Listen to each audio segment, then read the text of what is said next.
Hello friends, welcome to my YouTube channel, The Subjects Book. This is the discussion on real number, and this is part 2 of this real number discussion. In part 1, I have discussed about the divisibility and the properties of divisibility, Euclid's division lemma and Euclid's division algorithm. Okay, now in this part, I will discuss how to solve some difficult problems from these two methods, that is Euclid's division lemma and Euclid's division algorithm. Those who don't watch the part 1 of this real number discussion, I suggest them please watch that video first. You will get the link in the I button and the description box. Okay, so please watch part 1 video first and then watch this one for better understanding. Now, as you can see that two questions are here. So first I will solve this one, number 1. Okay, show that square of an positive odd integer can be of the form 6q plus 1 or 6q plus 3 for some integer q. For any integer q, if q is any integer, then we can say that the square of an odd positive integer can be written in the form of 6q plus 1 or 6q plus 3. Okay, then how will we solve this type of problems?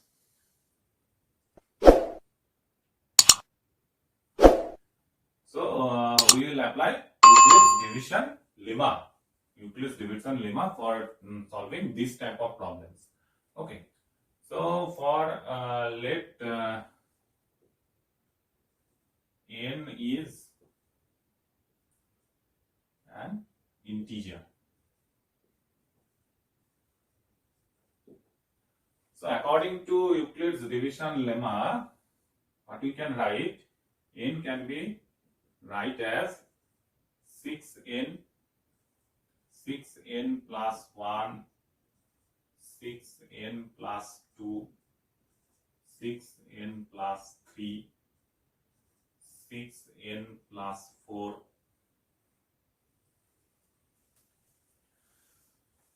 Okay, let's make it not n,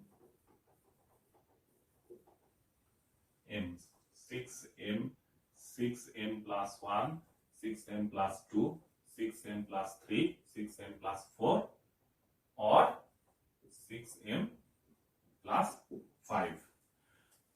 Those who have watched the part 1 video, they can understand why I am writing this one. Those who didn't watch the first video, for them I am discussing it.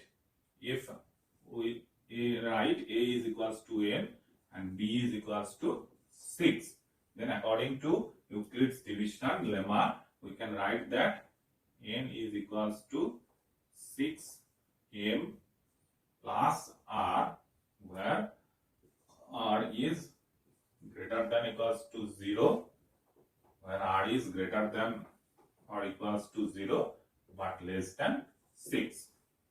Okay, then n is equals to 6m for r is equals to 0, 6m plus 1 for r is equals to 1, 6m plus 2 for r is equals to 2, 6m plus 3 for r is equals to 3, 6m plus 4, 6m plus 5.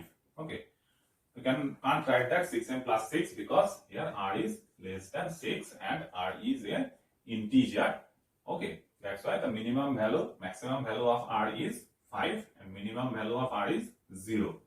So for any integer n, we can write that n is equals to 6m, 6m plus 1, 6m plus 2, 6m plus 3, 6m plus 4, 6m plus 5. Now here what is given, that odd positive integer. This is odd positive integer. Now from the divisibility theorem, we can say that what is the odd integer? That integer that is not completely divisible by 2. They are called odd integers. 6m is divisible by 2. Therefore, this is not an odd integer. This is an even integer. 6m plus 1. This is not divisible by 2 because 1 is not completely divisible by 2. Therefore, this is an odd integer. 6m plus 3 is an odd integer. 6m plus 5 is an odd integer. 6m, 6m plus 2, 6m plus 4, these three are even integers. Okay. Now, we have to prove that the square of odd integers can be written in the form 6q plus 1 or 6q plus 3. Now, let x is equals to 6m plus 1. And what will be the square?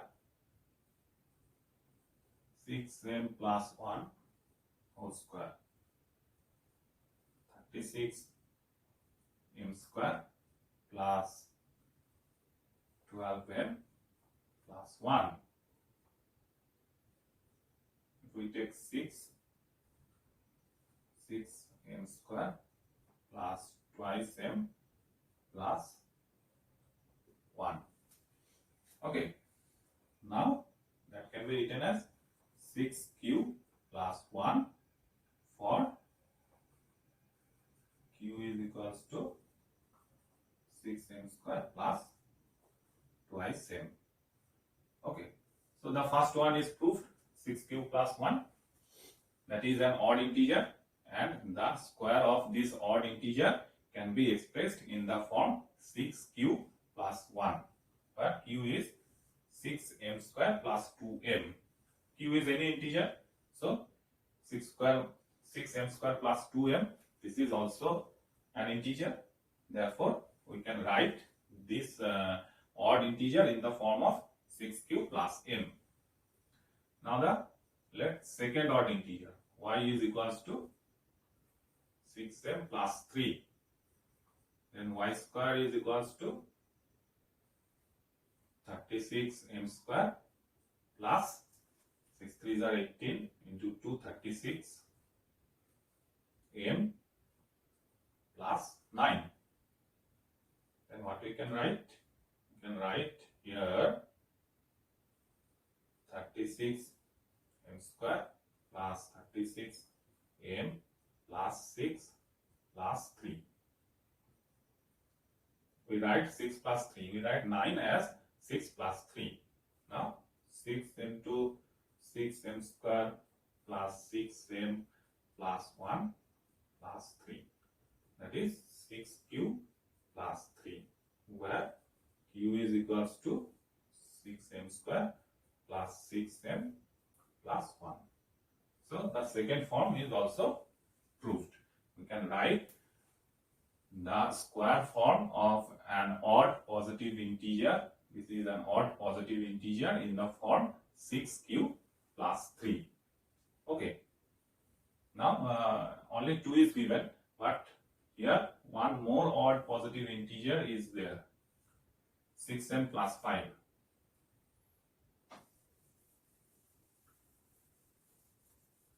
Now let's take z is equals to 6m plus 5. Therefore, z square is equals to 36m square. 6 times are 30 into 2, 60m plus 25. So what we can write? 36m square plus 60m plus 24 plus 1. 6m square plus 10m plus 4 plus 1, that is 6q plus 1, where q is equals to 6m square plus 10m plus 4. Okay, so this odd number, the square of this odd number also can be expressed in the form of 6q plus 1. So therefore, from these three cases, we can write that any the square of an odd integer can be written in the form of 6q plus 1 or 6q plus 3, where q some integer. So look at here, 6m square plus 2m, q is equals to 6m square plus 2m. M is an integer, therefore 6m square and 2m also be an integer. Here also m is an integer, therefore 6m square plus 10m plus 4, this will also be a integer. Okay, so now we have to solve the second one. What is the second problem?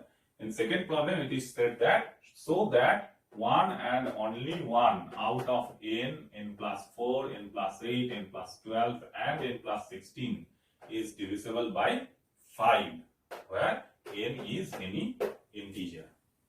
Okay, so I have solved a problem in part 1 video that any one of the 3 consecutive number is divisible by 3. So this one is more or less like that. Okay. Now let's come to solve this one. I will solve this.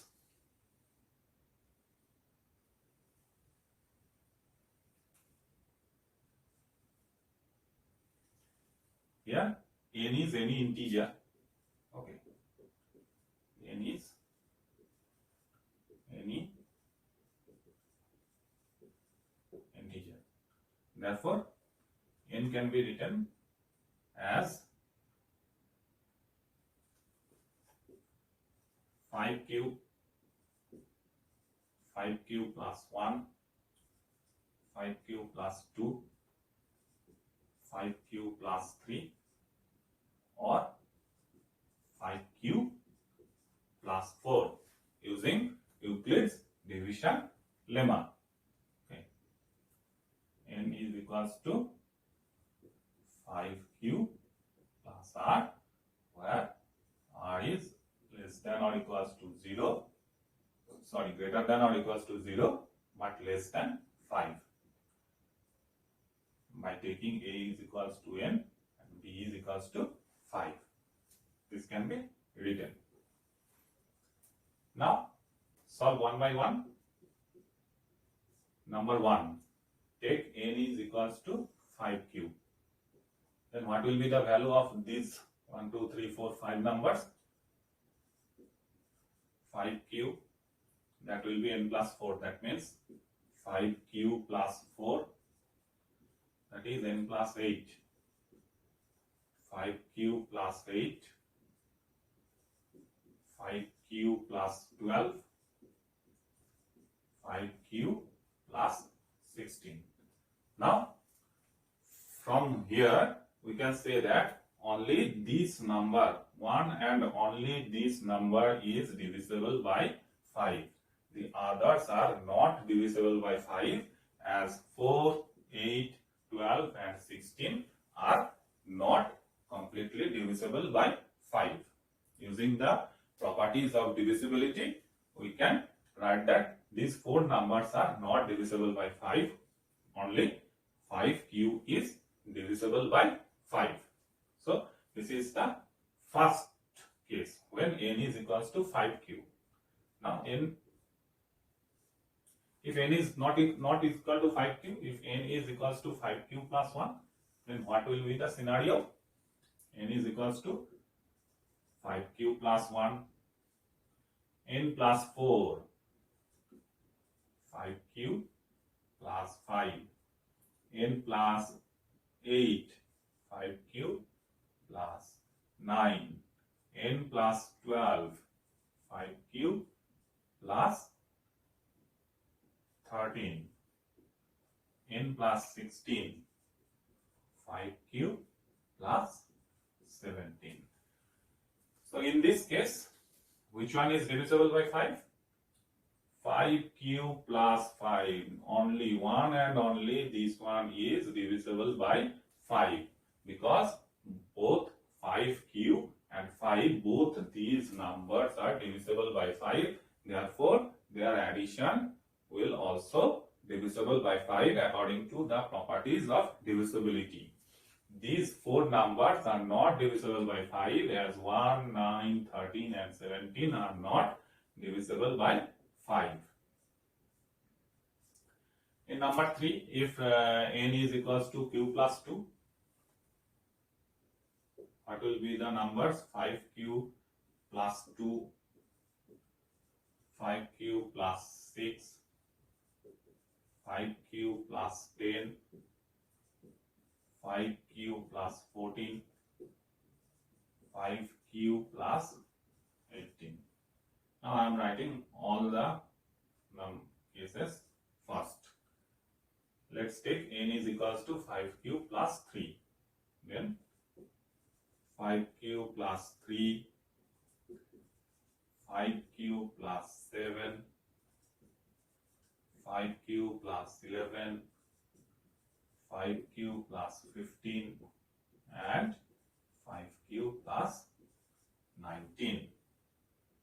And the last one is 5q plus 4. First one is 5q plus 4. Second one 5q plus 8. Third one 5q plus 12. Fourth one 5q plus 16. And the last one is 5q plus 20. So in these three cases, in case number 3, we can say that 5q plus 10 is only one and only one number that is divisible by 5, because 5q and 10 both these are divisible by 5 and others are not divisible by 5, as 2, 6, 14 and 18 are not divisible by 5. In number 4, 5q plus 15. This is the one and only number that is divisible by 5 among these 5 numbers. In fifth case, 5q plus 20 is one and only number that is divisible by 5. Okay, so from these 5 cases, we can conclude that among the number n plus 4, n plus 8, n plus 12 and n plus 16, one and only one is divisible by 5, where n is any integer. Okay. So these are the two types of problems that comes very frequently in your board examination from Euclid's division lemma and the properties of divisibility. I told in part 1 also that the properties of divisibility are very important for proving this type of or solving this type of problems, because if anybody asks why this one is not divisible by 5, why are you telling that this one is not divisible by 5, you can write that we know that A divides B plus minus C only when A divides B and A divides C. So here if 5q and 4, these are B and C, and A is equals to 5, then we can say that 5q is divisible by 5, but 4 is, if C is equals to 4, that is C and that is B, and A is equals to 5, then we can write that A not divides C. Therefore, this number is not divisible by 5. Okay. So next we will discuss, we will solve some problems from Euclid's division algorithm. Now I am going to solve these two problems using Euclid's division algorithm. Okay. These two are different types of problems, and these are very important for your board examination. So please don't skip this video and watch till the end. Excuse me. So the first problem is, find the largest number which divides 245 and 1029, leaving remainder 5 in each case. Okay. So in each case, when the number divides both these numbers, in each case we get a remainder 5. So how will we solve this type of problems? First, we take two numbers, 245 and 1029. So when the number divides both these numbers, we get a remainder 5. Therefore, we subtract 5 from both of them.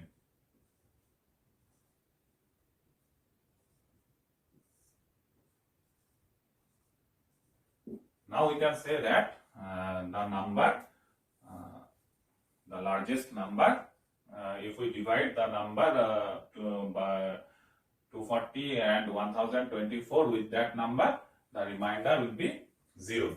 Therefore, the number will be the HCF of these two numbers. The HCF of these two numbers. Now we will find the HCF of 240 and 1024. So let's this as B and this as A and apply Euclid's division algorithm. What we can write? 1024 is equals to 240 into 4 plus 1024 minus 0 960. So that is 64. Now this one comes here. 240 is equals to 64 into what? 4, 5. That will be 5 plus 240 minus 5 4s are 20, 5 6 are 30 plus 2. Oh, sorry. That is 240, na?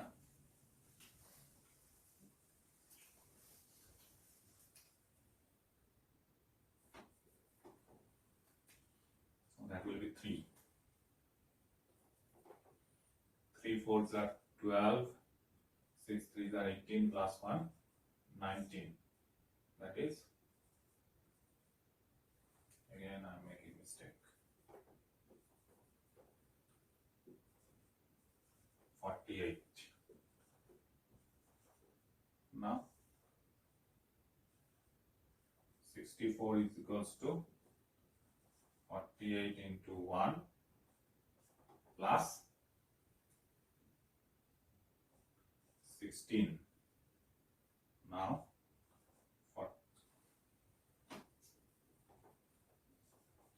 48 is equals to 16 into 3 plus 0. Therefore, 16 is the HCF of 240 and 1024. Then we can write that if 16 is the greatest number by which if we divide 245 and 1029, we will get 5 as remainder in both cases. Okay, now suppose if here tells that we get 5 remainder from this one and 10 remainder from 1029. Then what will you do?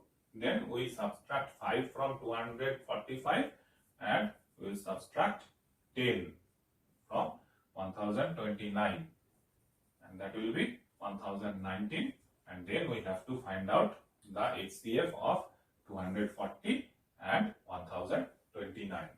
So this is a common type of question that comes in your board exam, and this is very easy. Please practice at home, and this type of if this type of problem come in the exam, you are able to solve it very easily.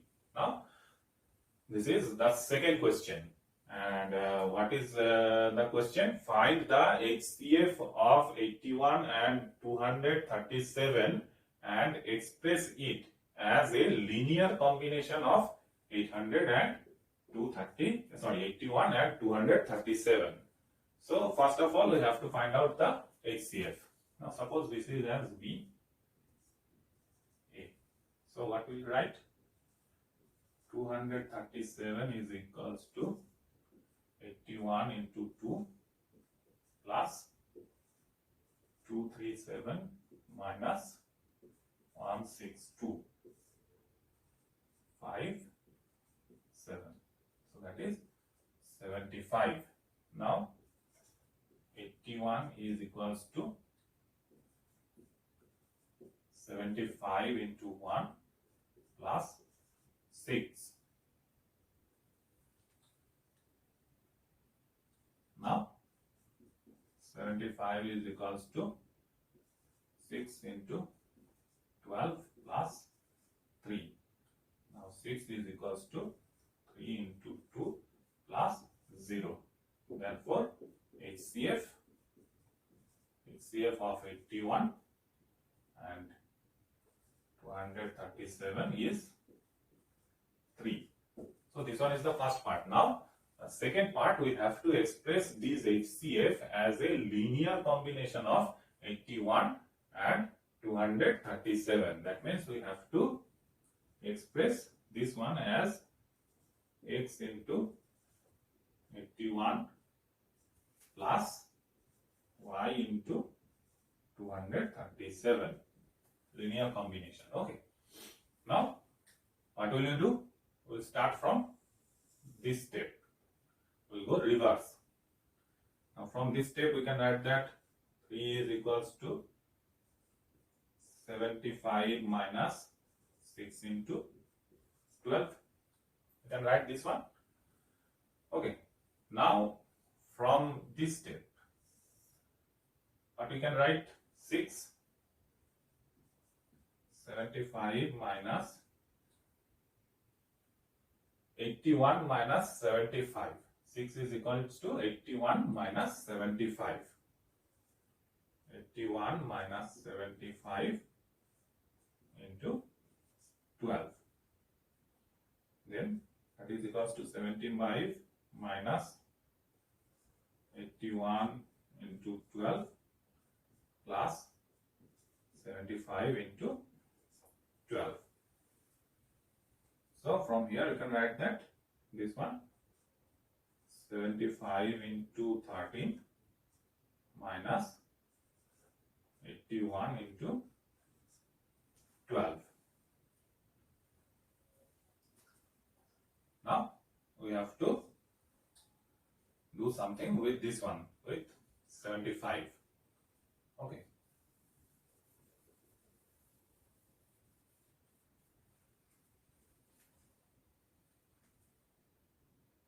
Now I'm doing this one here. Okay.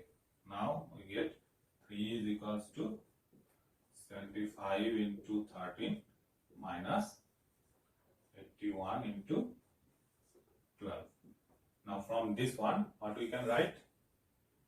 75 is equals to 237 minus 2 into 81 into 13 minus 81 into 12. So by solving this, we can write that 13 into 237 minus 26 into 81 minus 12 into 81. That is 13 into 237 minus 38 into 81. So this is our answer. Here in this line we express the HCF in a linear combination of 81 and 237. Okay. So here x is equals to what? X is equals to minus 38 and y is equals to 13. X is equals to minus 38 and y is equals to 13. Okay. So what we did, we just find out, first we just find the HCF of 81 and 237 by Euclid's division algorithm, and then we go to the reverse. Then we go to the reverse to find out, to express the HCF in the form of 81, in the form of a linear combination of 81 at 2237. So these are the two types of problems that commonly comes in your examination, and I hope you will able to solve this type of problems easily. And in our next part, that is in part 3, I will discuss about the fundamental theorem of arithmetic. Okay, and that's all for this part. Hope you enjoy this video, and please subscribe to my channel, the Subjects Book, and like and share the video with your friends. Thank you.